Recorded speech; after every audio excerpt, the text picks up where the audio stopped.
All right. If you have not turned in your project, please turn it into the project.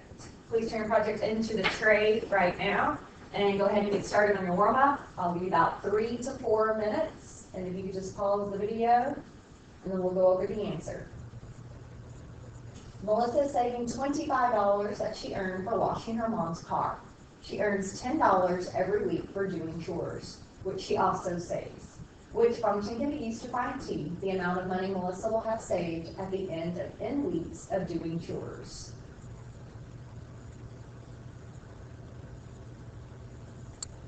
Should have gotten answer A. We see that our slope is 10. $10 every week. X represents the number of weeks. N represents the number of weeks.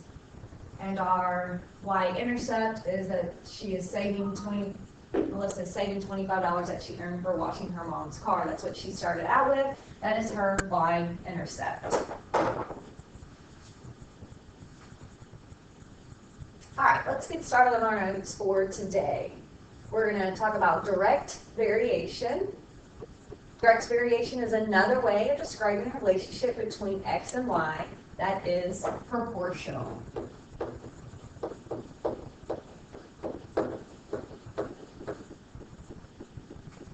In direct variation, one variable will always be a constant multiple of the other. Okay? We talked about constant proportionality at the very beginning of this unit. You did learn this last year. Situations that vary directly can always be represented with the equation y equals k times x. You can find this equation on your reference material, and it is called direct variation. K is the constant of proportionality, or the ratio of y divided by x, y to x. To solve for k, you're just going to divide the y value by the x value. Here are some examples below. In each of the problems below, assume that y varies directly with x. Find the value of k, and then write an equation to describe the direct variation. So we are going to always write y divided by x, substitute our y value in, 6, substitute your x value in, and then just simplify. 6/9 simplifies to 2/3. And then now we can substitute this into our equation. Y equals 2/3 x. All right, with your table, I'm going to go ahead and complete numbers 2, 3, 4, 5, and 6, and then we'll check. Go ahead and pause the video while you work. All right, number 2.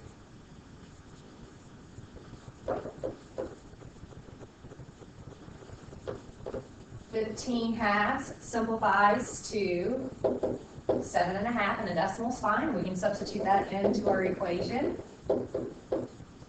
Number 3.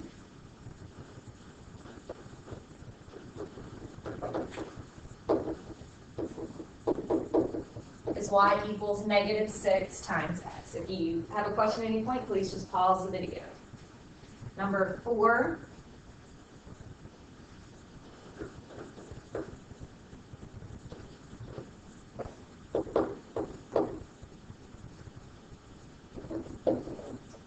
Y equals 28x.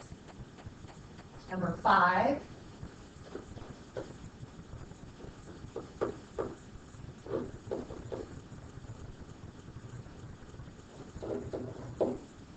Y equals 1/5 x. Number 6.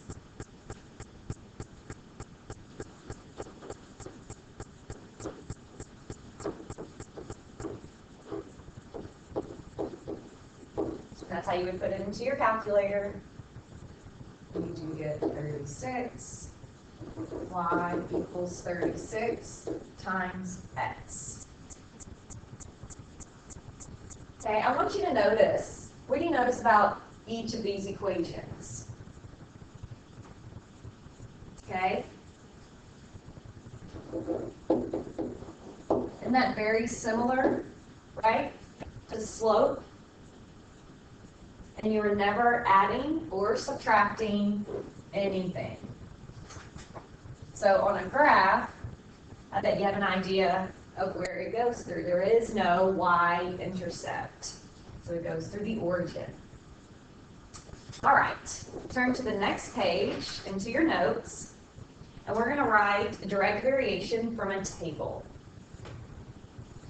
And here's our situation. An amplifier generates sound with an intensity that changes with power input at a constant ratio. The table shows the relationship between the input signal in watts and the resulting sound intensity in watts per square meter. Okay, so we have our input signal power in watts and our output sound intensity, which is watts per square meter. So this is going to represent our x value and our y value. And of course, step one, we're going to find the ratio. And we talked about in our notes that that's y divided by x. And notice that corresponds to your table. Okay, and we have to do that for each ordered pair in our table. We're just going to put each y value over our x value and simplify. So I get 3/4 there, and then we're going to do the next one in the table. We also get, so we're constantly getting that. Let's try the next one, 9/12 simplifies to 3/4, which is also 0.75. And the last one in our table, 14 1/4 divided by 19 is also 75 hundredths. Since the ratios are proportional,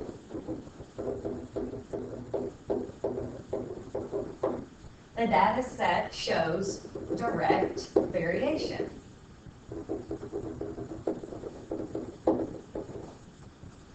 The constant of variation is 0.75.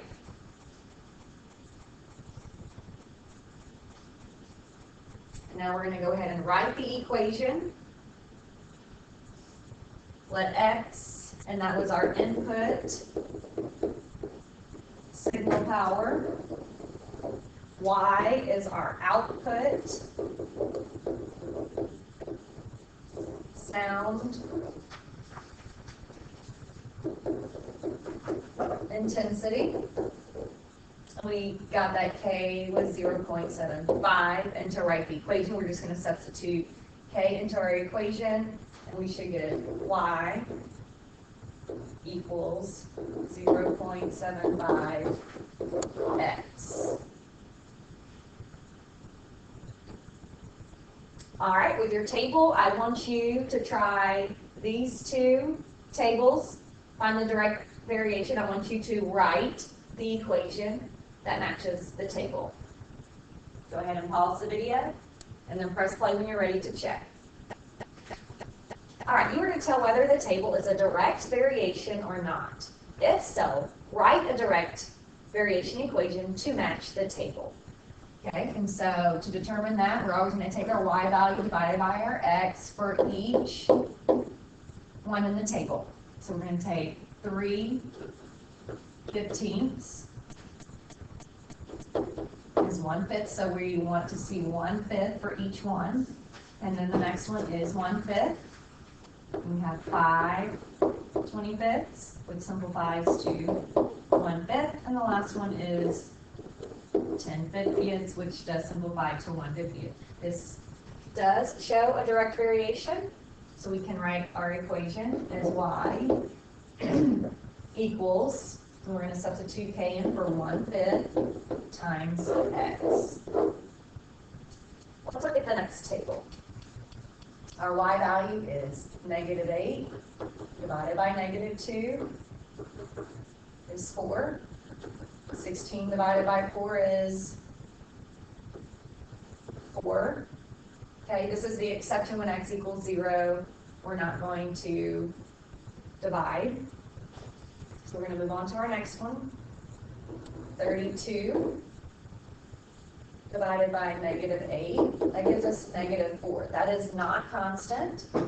This table does not show a direct variation.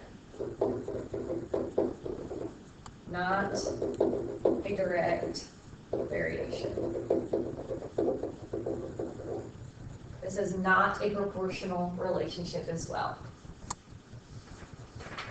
All right, let's turn to the next page in our notes. Okay, let's look at direct variation from a graph. Okay, a few things to think about. Is it a straight line? Is it linear? In this case, it is a straight line. So yes.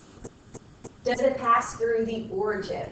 For it to be proportional, for it to have a direct variation, it does need to pass through the origin, 0, 0, and we do see that it's a straight line, and it does pass through the origin.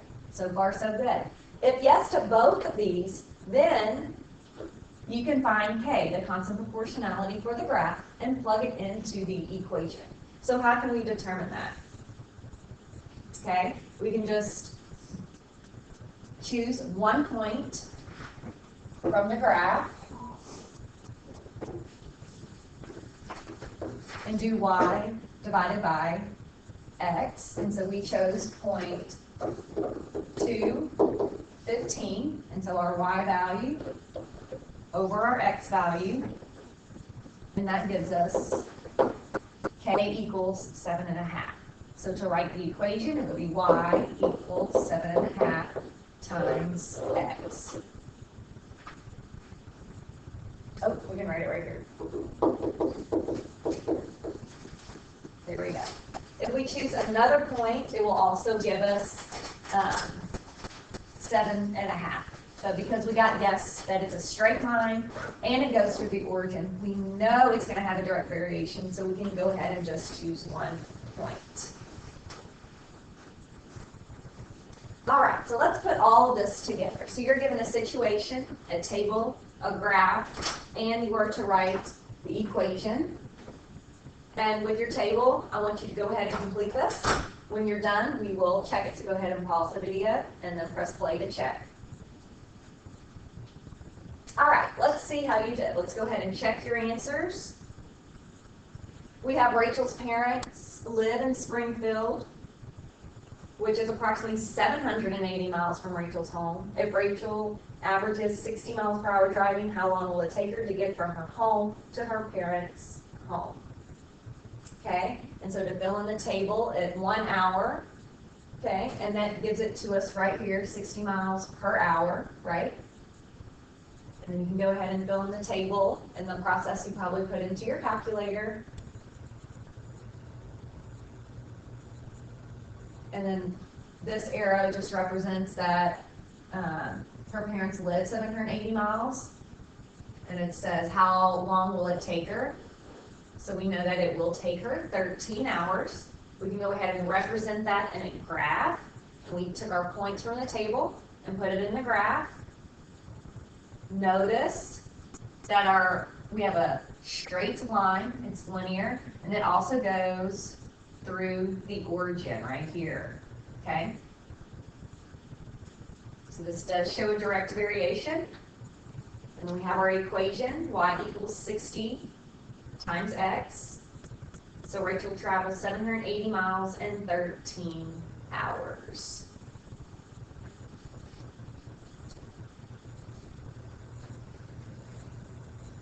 All right, so your next task that you're going to do is you're going to have task cards. Please check the answers on the back.